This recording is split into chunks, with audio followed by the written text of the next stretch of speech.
বন্ধুরা, আজ তোমাদের একটা গল্প বলি।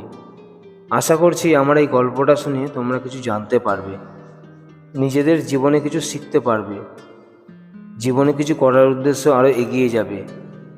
তাই মন দিয়ে গল্পটা শোনো। একটি জঙ্গলে বটগাছের নিচে একটি ঈগল পাখি বাসা বেঁধে সেখানে ডিম পেড়েছিল, এবং সেই গাছের নিচেই একটি বুনো মুরগিও ডিম পাড়ে। একদিন ঈগল পাখির একটি ডিম নিচে পড়ে গিয়ে মুরগির ডিমের সঙ্গে মিশে যায়। কিছুদিন পর সেই ডিম থেকে ঈগলের বাচ্চা হয় এবং সে নিজেকে মুরগি মনে করে তাদের সঙ্গেই বড় হতে থাকে। তাদের সঙ্গেই মাটিতে ঘুরে ঘুরে খাবার জোগাড় করতে থাকে। একদিন সে আকাশে একটি ঈগল পাখিকে উড়তে দেখে এবং তার মা মুরগিকে সে জিজ্ঞেস করে, আকাশে যে পাখিটি উড়ছে সেই পাখিটির নাম কি? তার মা মুরগি জানায়, সেটি ঈগল পাখি। বাচ্চা ঈগলটি সঙ্গে সঙ্গে তার মা মুরগিকে আবার জিজ্ঞেস করে, তাহলে আমি কেন উড়তে পারবো না ওই খোলা আকাশে? তার মা মুরগি জানায়, তুমি একটা মুরগি, তুমি অত উঁচুতে উঠতে পারবে না।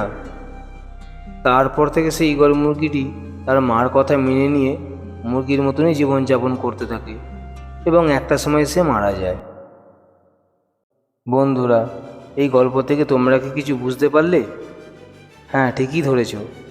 গল্পটা মুরগি আর ঈগলের হলেও আসলে আমাদের বাস্তব জীবনের সঙ্গে এই গল্পটার সম্পূর্ণ মিল আছে।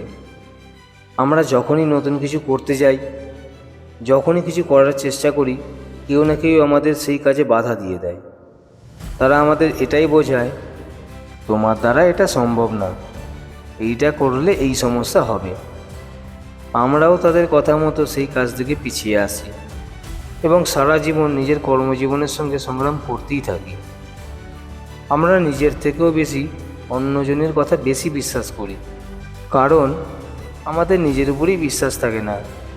ফলে আমরা কি করব আর কি করব না কিছুই ভেবে পাই না। তাই তো বলি, শোনো সবার, করো নিজের উপর বিশ্বাস রাখতে শেখো। তোমার এই জীবনটা একান্তই তোমার জন্য কোনটা ভালো কোনটা মন্দ তুমি নিজেই বিবেচনা করো।